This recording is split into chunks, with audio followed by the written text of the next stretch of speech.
One of the most fascinating and terrifying themes of the playwrights has been parricide, the murder of a father by his own child.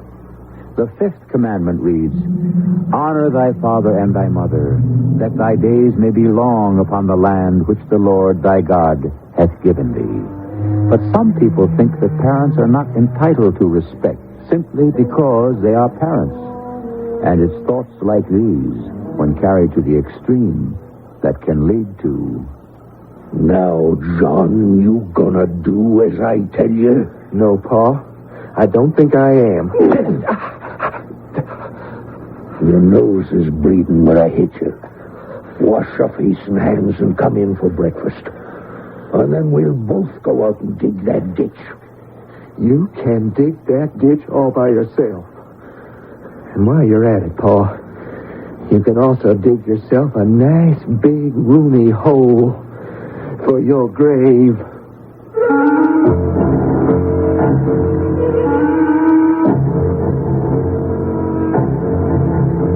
Our mystery drama, The Thing at Nolan, was especially adapted for the Mystery Theater from the short story of Ambrose Bierce by Arnold Moss. It stars Russell Horton and Court Benson.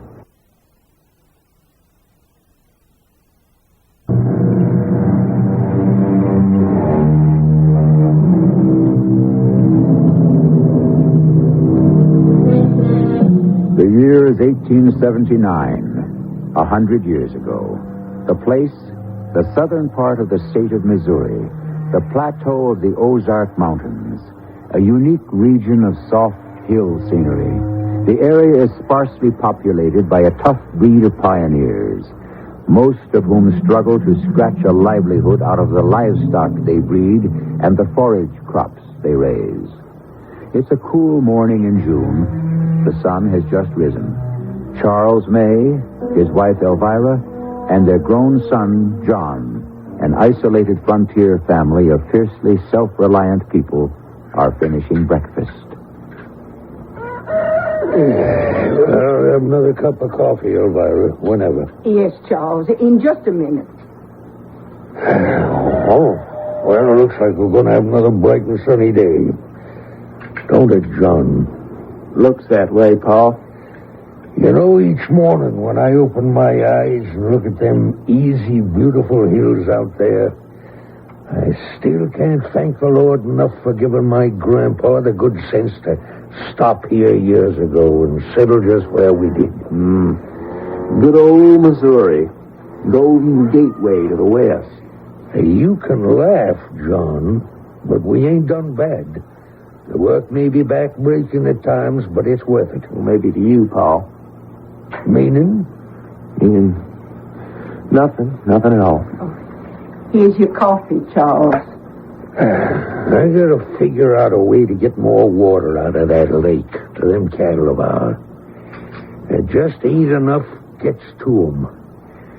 I was thinking maybe I could... Now, this coffee is hot, Elvira. This coffee's not hot at all. What's more, it tastes more like dishwater than it does like coffee. I'm very sorry, Charles. Now, if you'll just wait a minute, I'll make you another cup. Never mind. I'll do without. It won't take me a minute. I said I'd do without.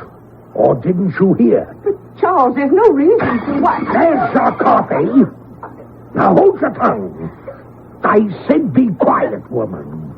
I'm ever so sorry, Charles. Now, get out. I said get out and get out of your chores. Dumb old woman. Pa, you got no right to talk to him all that way. No right. Will you look who's talking? The boy who's teaching himself to read. I got a right to do or say anything I like. This is my house. Now, she didn't mean no harm, you know that. Ain't asking you nothing, John. But I'm telling you, whether you like it or not, now don't you talk that way to my ma ever again. You talk to her with respect. She has earned respect. If that ain't the funniest thing I ever heard. Respect. You know, it ain't funny, Pa. Ain't funny at all. And from now on, I mean to see that Ma's treated like a human being. And you gonna make me do that? Is that right? You give me cause. I'm big enough now and strong enough. If you give me cause. Now, you just listen to me, son. Whatever happens around here, whatever, is gonna happen just one way. The way it's always happened, the onlyest way, and that's my way. And neither you, my big, strong son, neither you nor nobody else is ever gonna change that. Do I make myself clear? Very clear. 'Cause that's the way it's gonna be. Maybe, Pa. We'll see.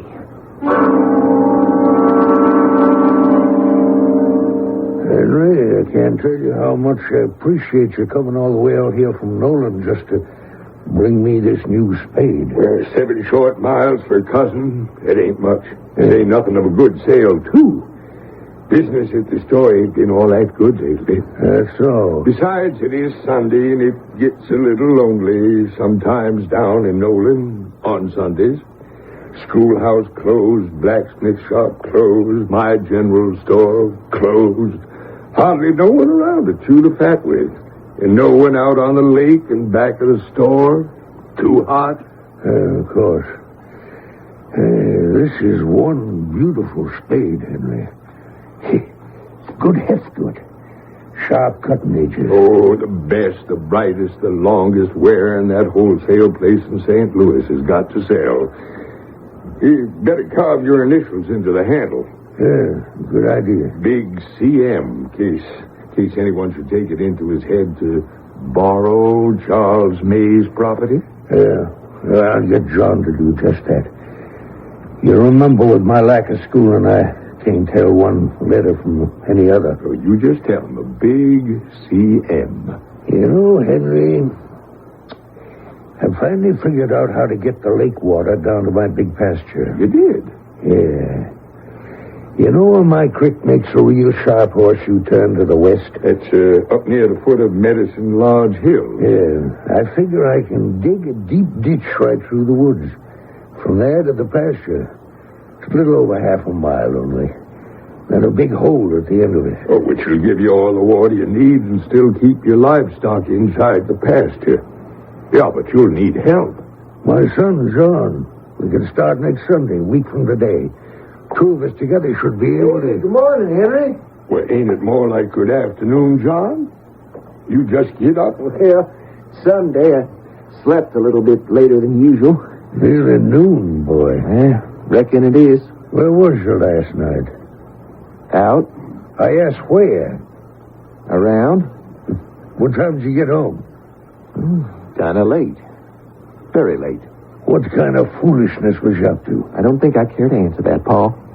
Or any of the other questions you've been asking. You'll have to excuse me. I'm real hungry. Gonna get me some breakfast. What? Easy, Charles. Boy has a right to his own life. He's not a little boy no more. You got to get used to that. That's what he keeps telling me. Well, it's true, ain't it? Maybe.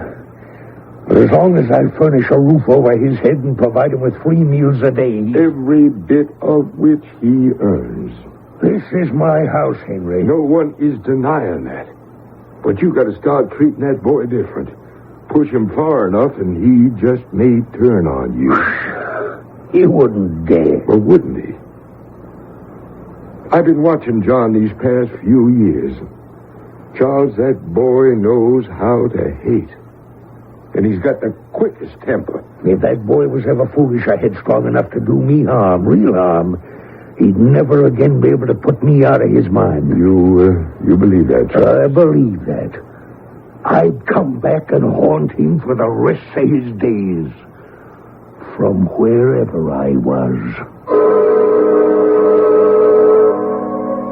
Get up, boy. I said get up. Let me be, Pa. I want to sleep. I'm tired. Son sun's almost up, John. We start on the digging of that ditch from the lake, down to the big pasture. Today? Pa, it's Sunday, ain't it? Get up out of that bed real fast and get dressed. Pa, I think you better get started on that ditch digging by yourself, huh? I'll maybe join you. When? Later. I said when. When I'm good and ready. What did you say? You heard. John, breakfast on the table. We'll be right there, Elvira. Did I hear you right, boy? I think you did, Pa. Now, you get this straight. We got work to do, important work. Building a ditch to carry water from the creek. And when I leave here this morning, you leave with me. I don't think I will. I know you will. In that case, I think you'll have to make me. Now, you go away and let me get some sleep. Out of that bed, I say. Stand up on your feet like a man. You get your hand off me, Pa. I'll teach you a lesson, you young good-for-nothing. Don't you dare touch me. You'll be sorry if you do. Yeah. You're gonna do as I tell you, or ain't you? No, Pa. I don't think I am. Your nose is bleeding where I hit you. Wipe your face. It can bleed. It does me no hurt. Go wash your face and hands and come in for breakfast. What are you two up to? The food's getting cold. John, well, your nose is bleeding and your cheeks beginning to puff up. What's been happening with you two? I'll be right with you, Ma. As for you, Pa, you can go dig your ditch all by yourself. And while you're at it, you can also dig yourself a nice, big, roomy hole for your grave. John, what are you saying? There's no way to talk. I know what I'm saying, Ma. That picture of Abe Lincoln you hung up next to the door is a joke, Pa. You still treating Ma and me like we were slaves. I shouldn't have hit you, John. That's right. You shouldn't have. I'm sorry. First time I ever did that. Even when you was a little boy. Yeah, and that's the last time. Meaning? You're gonna pay for what you just done, Pa. You're gonna pay for that.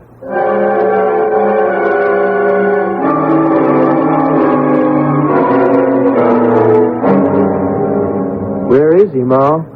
Gone off like he said he was going to with that new spade of his to start digging the ditch. What time would it be? Oh, past noon, John. I got a lot of things to do. But I took care of the hogs and the milk cows. First they got to shave, and there's a couple of letters I have to write.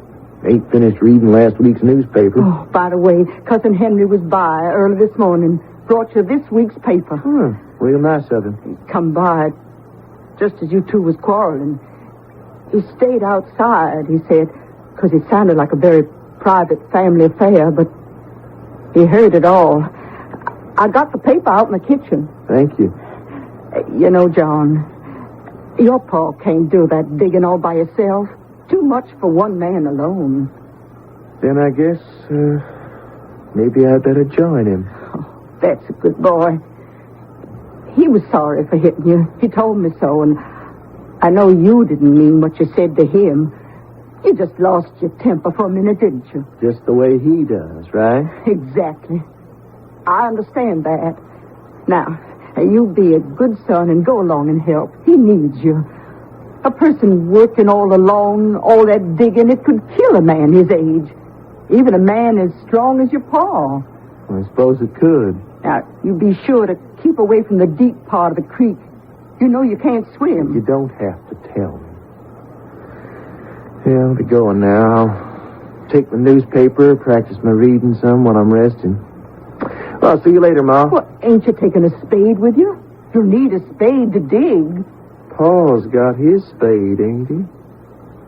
No, I don't think I'll need a spade.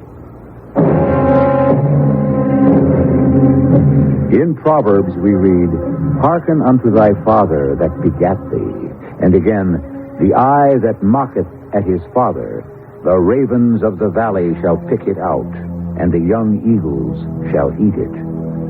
John May is planning to defy the teachings of the Scriptures. Just how far is he prepared to go? I'll be back shortly with Act 2.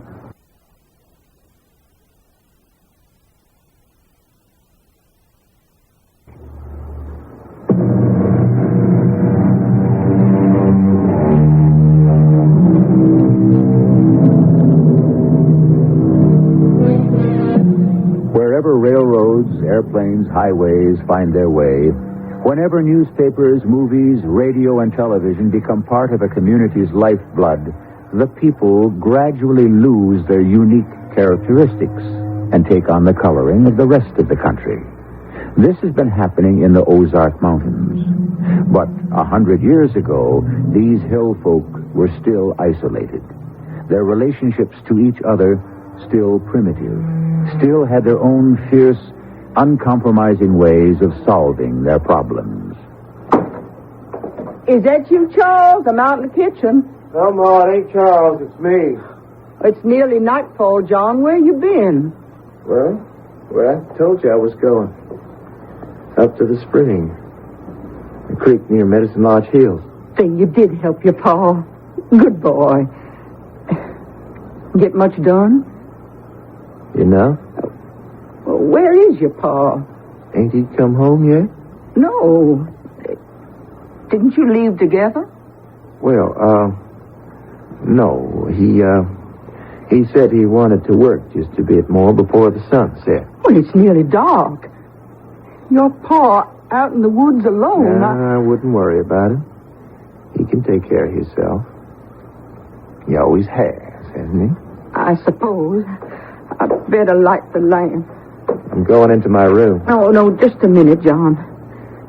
Look at me. No, don't turn away. Your clothes, your shirt's all torn. So's your jacket. All them brambles down near the creek. Oh, just look at your jacket. And your pants, they're soaking wet. Don't fret about me, Ma, please. And what's this? Did you hurt yourself? You did something to yourself and you're not telling me. I don't know what you're talking about. Well, here, on your jacket, it's blood. You've been trying to wash it off, ain't you? I couldn't lie to you, Ma. I did cut myself. Oh. There's nothing much while I was digging. Little blood from my hand got on my clothes. And I did try to wash the stains off. I didn't want you to worry none. Let me see your hand. Maybe I can... Why are you putting your hand behind your back? Why are you looking at me that way? There's something wrong. You look strange. There's nothing wrong, Ma. Did anything happen between you and your pa? Come on, tell me. Nothing. I'm just tired. I'm all right. I'm sorry, Ma. I didn't mean to yell at you. I'm a little upset. Now, if you don't mind, I'm going to bed. But you ain't had your supper. I couldn't eat anything. My stomach ain't right. In fact, I don't feel well. Oh, let me help. Is there something I can do? Nothing, Ma. Just let me be, please.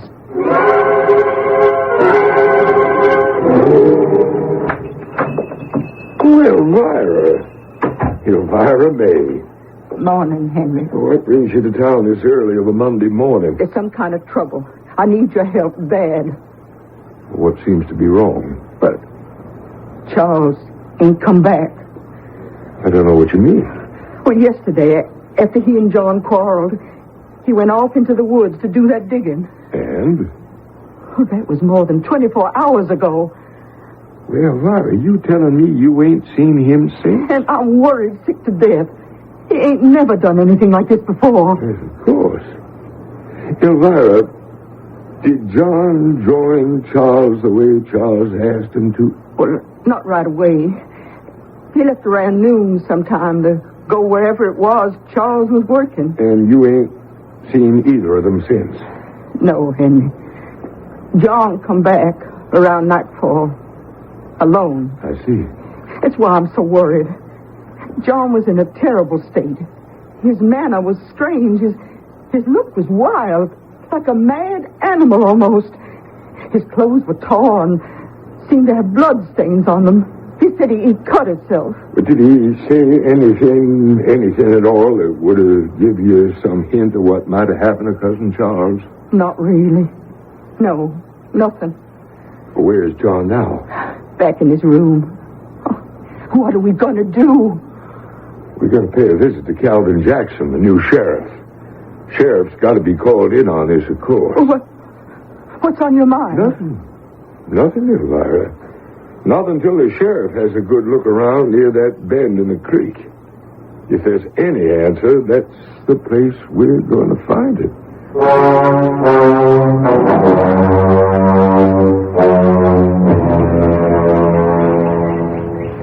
Over this way, Sheriff. Just follow me. Growth is pretty heavy back here. Charles has been promising for months to clear some of it out. Never found the time. Well, watch your step there, Elvira. Had anything happened between you and your husband, Mrs. May, that would have led him to, it might have given him cause not to come home? Well, Charles has a mean temper sometimes. Says things he's sorry for the minute he says them. Mm-hmm. But nothing like I think you're suggesting, Sheriff. I apologize, Miss May. Elvira, I think the sheriff ought to know about John. Your son? Well, Charles and John quarreled just before Charles left. Oh, serious? But Charles struck the boy in the face. That's about all. Hey, excuse me now, Elvira. That ain't quite all. And you know that. Oh, what else is there? Sheriff Jackson has the right to know. After he was hit, John threatened his father's life. I was right outside the cabin. I heard John say, "You got to pay for this." You suppose you meant it? Oh, now, here we are. Horseshoe Bend in the creek. And here's the ditch that Charles was starting to dig. You got quite a lot done, didn't you? Well, let's have a look. Well, now, here's where he began digging. And he continued straight along this line to that spot over there. Well, this is most interesting. Well, what's that, Sheriff? Come over here. Both of you. Look at this pile of dirt here. Come out of the ditch. Oh, it looks all trampled on. As though someone had been jumping all over it. Or as though there'd been a struggle, a fight of some kind. And look here. These fresh footprints in the soil, this clay. Oh, that one there, that's Charles' footprints. Those are the marks his boots make. And these footprints here? For those are the marks of John's boots. I know by the brand name on the sole. He bought them in the store about a month ago. Henry, there's something I don't quite understand. With all the digging Mr. May was doing, where's the spade he was digging with? Well, last week I sold him a brand new spade. He burned his initials in the handle, and I think I see what you mean, Mr. Jackson. Yeah. I see no spade, Henry. No whereabouts, no trace of a spade. And no trace of Mr. May. But I do see this. Pages from the St. Louis newspaper. Yeah, look at the date. It's last week's paper. With blood on it. Well, it's getting dark. If you don't mind, Henry, walk Mrs. May back to the cabin. I got a good deal of work to do. I'm glad to. In the morning, Mrs. May, I'd like to pay you a little visit. Have a talk with your son.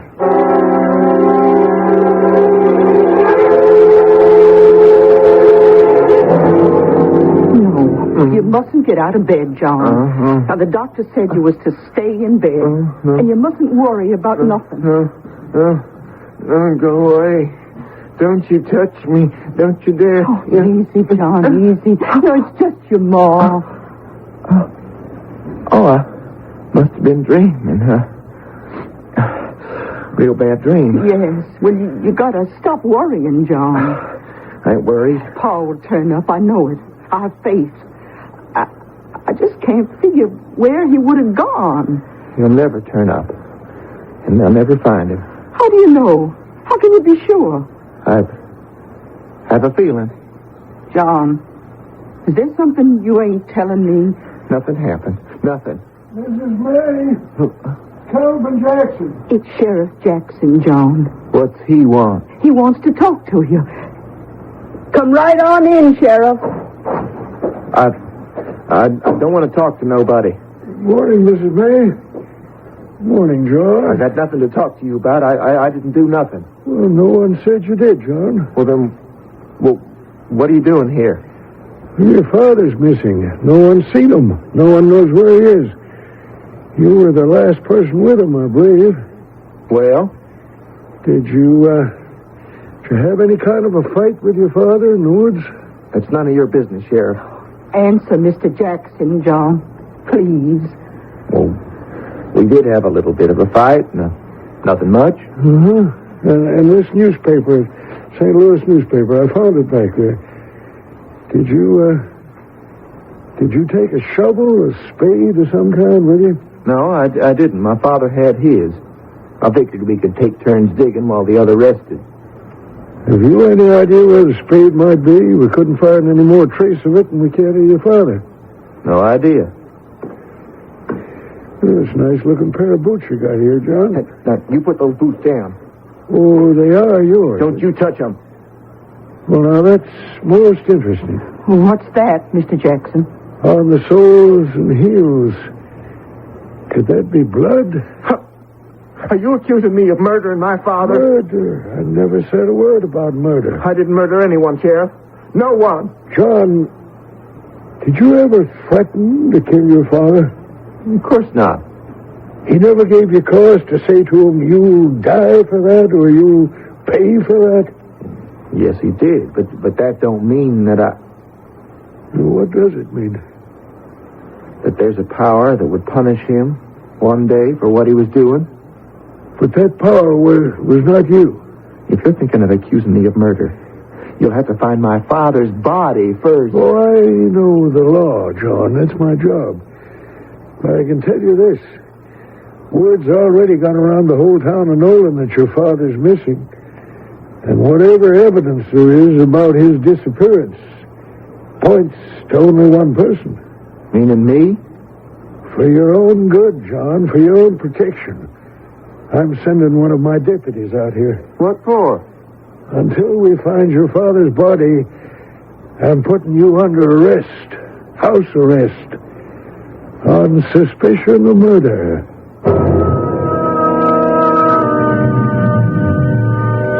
The relatives of a murdered man in Ozark country will sometimes throw pawpaw seeds or a tiny pinch of cornmeal over the corpse, on top of the coffin, or into the grave. Or they will pull down the top of a small cedar tree and fasten it with a big stone, which is supposed to help in some way catch the murderer. But when there is no grave, when there is no corpse to be buried, join me shortly for Act 3.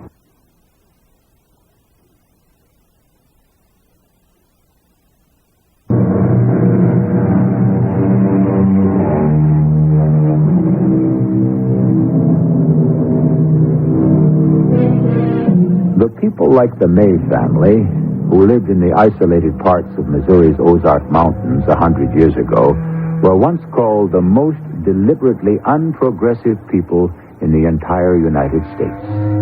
From the early 1800s on, they seemed like foreigners to the average American, secretive, sensitive, but never simple. Their loves, their hates were deep and not easily understood by the outsider. And their minds moved in an involved system of signs, of omens, and curious beliefs. Their laws reflected their minds. No, John, there's nothing you can do about it. The trial will be held tomorrow. The people have demanded it, and the sheriff has, too. Well, I just don't understand it, Henry. How can they try me for a crime? I know. On suspicion of murder when they haven't found the shadow of the man you're supposed to have killed. Exactly. Hasn't the whole male population searched the wood bottomlands with a fine-tooth comb? Haven't they beaten every bush in the neighborhood and come up with nothing? Then, for all anyone knows, there is nobody, no corpse. Is that what you want us to believe? That your father's alive and well somewhere? But where? Nobody knows. And nobody knows why he disappeared, how he disappeared into nowhere. Gentlemen, I think we all must agree with the defense that A man cannot be tried for the murder of a man whose body no human being is professed to have seen. One not actually known to be dead. This case has been tried on its merits until and unless we can prove that the man who is supposed to have been killed is in fact dead. We have no case. On that basis, gentlemen, I'm asking along with the defense that this case be dismissed and that we permit young John May to walk out of this courtroom a completely free man.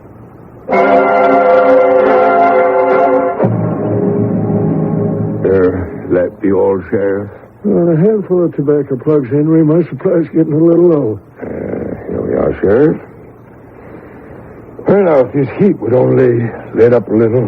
I see you're keeping both your front and back doors open, huh? If there's any kind of a breeze lurking around the lake outside the back door, I figure maybe I can catch a bit of it here in the store. Yeah, of course. You know, Henry, I'd give just about anything I own to find out what happened to that boy's father. I can't see how a man could just disappear off the face of the earth overnight. At any rate, not in this part of the world, not without foul play of some kind. Yeah, I know what you're saying, Sheriff.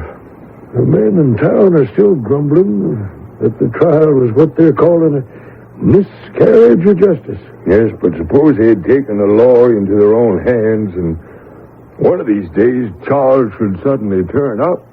They'd never forgive himself. Henry Odell, I'm about to tell you something I wouldn't tell another soul. In spite of everything I said at the trial, and the things I knew I had to say, I'm sure that none of us will ever see Charles May again. Unless he were to come back from the grave. Strictly between the two of us, I couldn't agree with you more. But how can I prove it? Excuse me, Sheriff. There's a customer coming in. I'll be running along. No, wait. Wait just a minute, Sheriff. Turn around. Take a look at who's coming in the front door. Who is it? It's him. It's him, all right. Cousin Charles. Charles May. He's putting one heavy foot ahead of the other. Mechanically, as if his feet were made of lead. Walking straight toward the back door. Staring into space. Eyes wide open. And they're a milky white. There's no pupils in them. His hair is all wet and matted with blood. Over his eyebrow. Left eyebrow, a deep gash. Blood's flowing over the whole left side of his face and neck. Onto his shirt and vest, onto the floor. Charles. Cousin Charles. He doesn't hear us, Henry. He doesn't see us. Look how he holds his hands over his head as though defending himself from some kind of a blow. The fingers spread crooked like claws. His mouth all twisted open, as if he was trying to say something. Mr. May. Charles May. Cousin Charles. Keeps on moving toward the back door. Charles!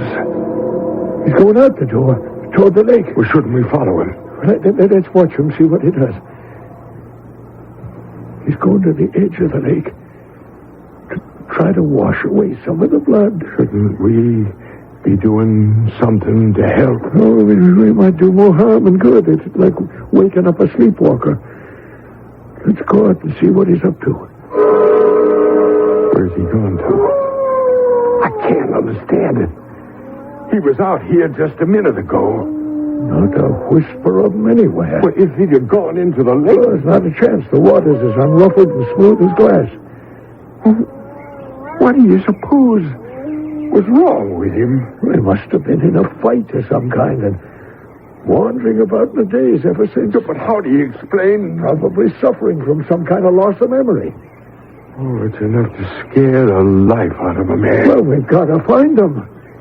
Let's get back into the store, Henry. I have an idea. What's that broken step? Yeah. We follow the trail of blood he left. Wouldn't it lead us back to wherever he come from? It might. And that could lead us to... Oh, just a minute, Mr. Jackson. Cousin Charles stopped right about here. The blood dripping right onto the floor. Now you just take a good look. Well, I'll be.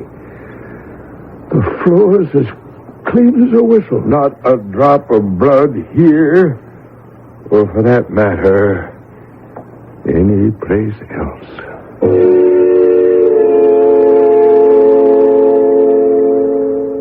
Henry, Mr. Jackson, they found him. They found him. They found Charles. No. Easy, Mrs. May. You gotta take it easy. No. Sit yourself down over here, Elvira. Try to calm down. What are you talking about? They found him. They found his body. The two little boys. What two little boys? Oh, Sherwood's boys. They was playing in the woods up near May Creek. Near where it makes that sharp turn. I tell you, it was awful. How was the body hidden? Under 2-3 feet of soil. Covered over with layer after layer of dead leaves and twigs. And some wild hogs must have been rooting through the leaves and uncovered the handle. He looked terrible.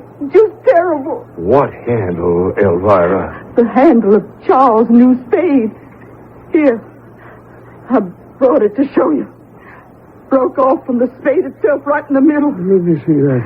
The Sherwood boys, they found him. They found Charles and come rushing up to the cabin to get me. I could hardly bear to look at him. His eyes, his mouth, that big hole in his head. No. Try to take it easy, Mrs. May. We'll go back with you to make a positive identification. I don't know if I have the strength to look again. Are you sure this was your husband's spade, Mrs. May? That was his spade, all right. Sold it to him myself, and there's his initials, the initials that John burned into the handle for him. C.M. Strange. What's strange, Mr. Jackson? Well, that's not a C at all. Those initials are J.M. Those are John May's initials, not his father's.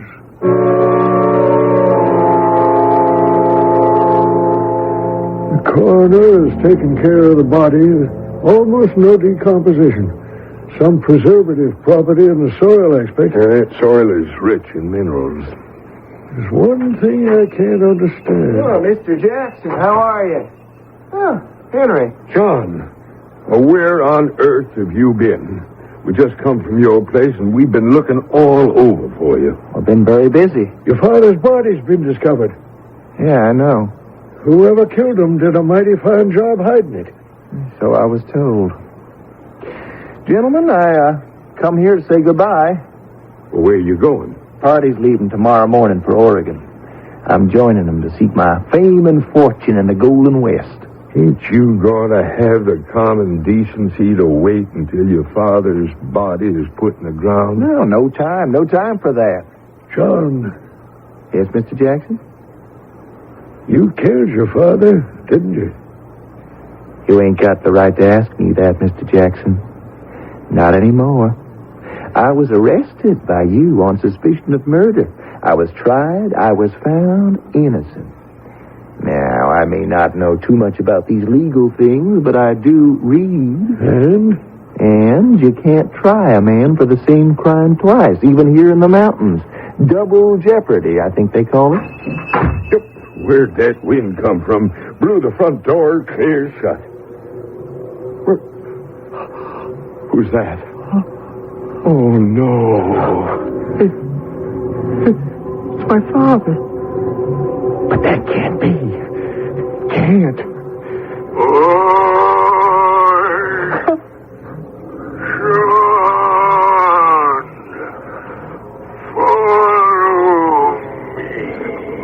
Where'd you come from, Paul? You're dead. Dead.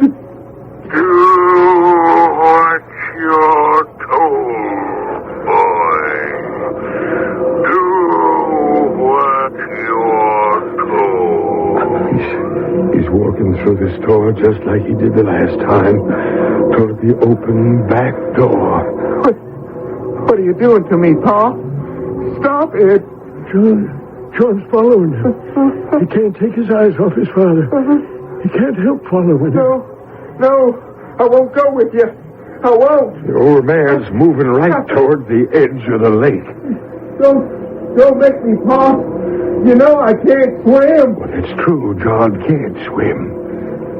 When I look now, we just can't stand here. What do we do? I don't think there's anything we can do, Henry. They're both vanished under the waters of the lake.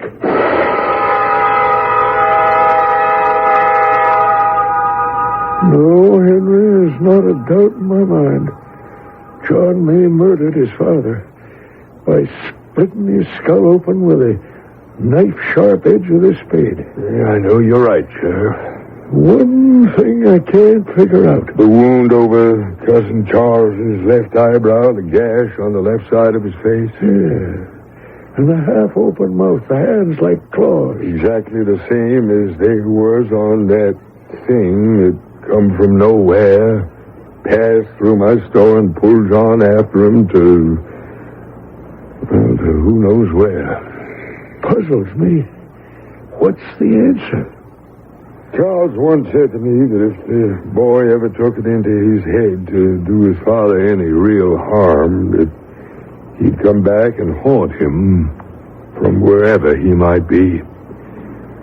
We folks up here in the mountains don't like to admit it to strangers, but in these lonesome places... Yes? Well, you think that thing could have been... I have no idea what it was, Mr. Odell. Not the slightest.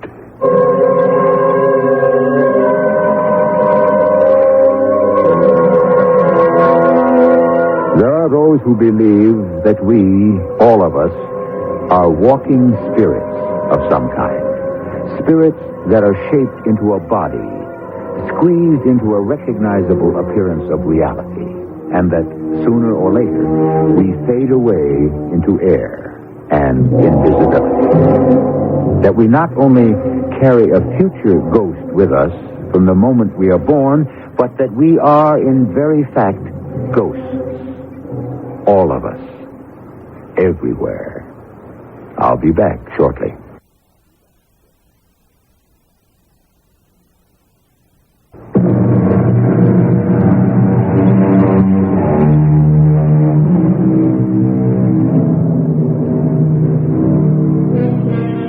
There are two ways of evaluating the story you've just heard. We can go along very dramatically with Shakespeare and say, "For murder, though it hath no tongue, will speak out in the most miraculous organ." That's from Hamlet. Or, in a slightly different vein, we might be reminded of the parallel of Lizzie Borden. Lizzie, you'll recall, took an axe, gave her mother 40 whacks. When she saw what she had done, she gave her father 41. Our cast included Benson, Russell Horton, Bryna Raeburn, and Arnold Moss. The entire production was under the direction of Hyman Brown.